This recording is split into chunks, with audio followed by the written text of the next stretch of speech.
Nah,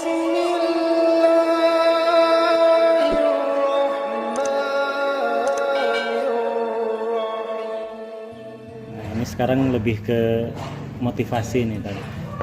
Gimana cara memotivasi diri atau ngelawan rasa malas ketika lagi nge-mall, terus waktu sholat jadi suka males nyari musola atau diantar-antar, atau lagi rapat, aduh kagok nih, jadi nunda-nunda sholat. Ini gimana cara memotivasi dirinya?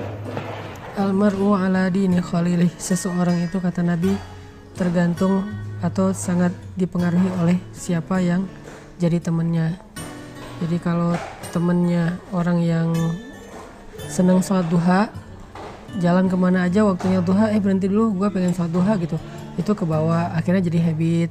Kalau temennya seneng tilawah, kayak aku jalan sama Buni ya, Buni itu kalau jalan di pesawat atau dimana tuh dia tilawah terus, dan itu jadi bikin aku kayak ngerasa malu gitu kan. Oh, kok dia aja tilawah, kok saya yang katanya ustadz kok malah tidur di pesawat gitu kan.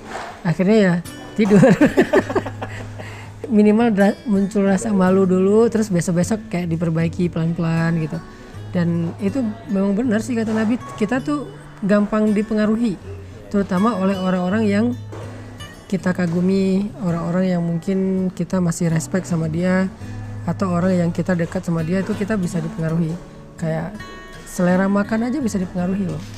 Dulu pas aku awal-awal ke Bandung, aku nggak suka makan makanan yang ada lalap-lalapnya kayak sayur-sayuran gitu, karena orang Aceh kan makannya santan, daging gitu kan. Makan sayur mentah tuh jarang. Nah, karena di sini teman-teman rata-rata makannya kayak gitu, terus keluarga juga makannya kayak gitu, akhirnya jadi biasa aja dan bisa menikmati.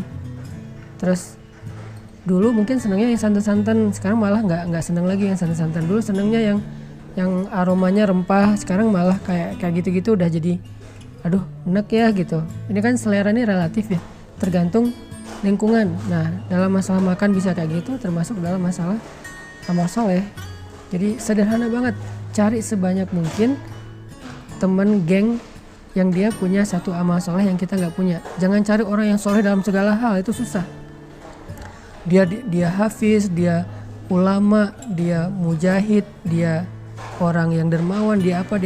Susah nyari yang kayak gitu. Karena yang kayak gitu tuh terkumpul hanya di sosok Rasulullah, sisanya di split ya, di share ke banyak orang.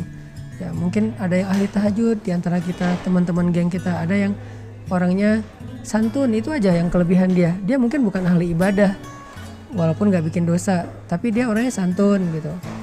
Dia bukan ahli ibadah, tapi dia orangnya care, orangnya gampang tersentuh. Dia bukan ahli ibadah, tapi dia pola hidupnya sehat. Dia mungkin ahli ibadahnya bukan sholat malam, tapi cuma sekedar sholat duha. Dia tuh zikirnya bukan tilawah yang banyak berjus-jus, tapi dia kayak tangannya gini-gini terus, zikir terus. Nah, orang-orang kayak gini kalau banyak yang jadi geng kita sedikit demi sedikit akan terpengaruhi oleh pola hidup mereka, dan itu akan membentuk habit. Kalau udah jadi habit kan ya nggak jadi paksaan lagi ya, dan nggak perlu diniatin serius-serius amat. Gua mau sholat duha, nggak perlu, udah habit aja. Asal waktu jam segitu duha weh, udah jadi lancar, santai gitu. Sama kayak teman kita yang seneng baca, kita jadi ikut. Yang seneng nonton apa, kita jadi kebawa. Ya kayak aku berteman sama Enong, dulu kan aku nggak kenal skateboard, tapi karena Enong seneng main skate, akhirnya aku jadi bukan terpaksa main skate, jadi ikut seneng gitu, kayak oh seru juga ya gitu. Tapi kalau aku kenal sama siapa lagi kayak gitu, seneng nongkrong ya nongkrong. Jadi almar'u ala dini khalilih, itu benar banget, Nabi nggak mungkin salah. Seseorang itu dipengaruhi oleh siapa yang jadi temannya. Jadi kalau mau nge-mall, usahakanlah ada 1-2 orang yang Ya, biasa ngejaga kalau sholat bisa kayak gitu ya. Makanya kita kalau sama teman-teman yang soleh itu, kalau perlu kita yang jaga dia untuk tetap jadi teman kita. Jangan gampang ilfil, jangan gampang bete. Mungkin dia nggak seru kayak yang lain, tapi dia yang jaga kita tentang urusan agama kita. Jadi jangan berharap dia bikin kita happy, fun, seru, kayak renyah gitu. Kita udah punya banyak stok geng yang kayak gitu. Sekarang kita butuh seseorang yang bisa jaga kita, yang dia berteman dengan kita mungkin nggak bisa bikin kita happy, tapi bisa bikin kita aman. Aku nggak bilang selamat ya, minimal aman lah, nggak sampai macam-macam gitu, terus tetap sesuai dengan koridor. Dia yang jagain kita. Kadang-kadang wajah dia nggak serak aja bikin kita ya udah deh nggak jadi deh gitu kan, gara-gara ekspresi dia ya. Nah, orang kayak gitu harus dijaga. Kalau perlu untuk sedikit berkorban supaya tetap punya teman kayak gitu ya berkorban, kayak bayarin dia makan, peduli terhadap kebutuhan dia, karena dia tuh aset akhirat kita, yang menjaga surga kita, yang menjaga ibadah kita, yang menjaga kita dari dosa-dosa tuh dia.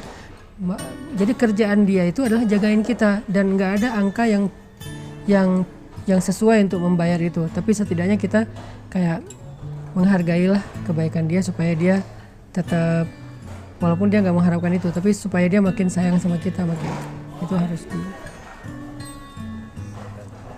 mencari teman yang soleh dan menjaganya dengan cara apapun.